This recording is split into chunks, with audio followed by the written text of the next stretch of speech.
तू पण ऍप्लिकेशन घातलंय का रे? ऍप्लिकेशन घातलंय?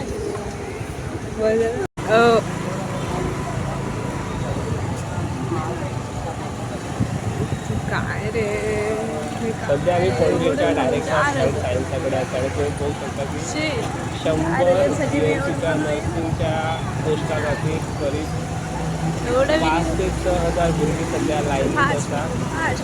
GMCचे अप्रॉक्स 100 पोस्ट असतात आणि 100 पोस्टासाठी लाईन दिसतात. सगळे मुलगे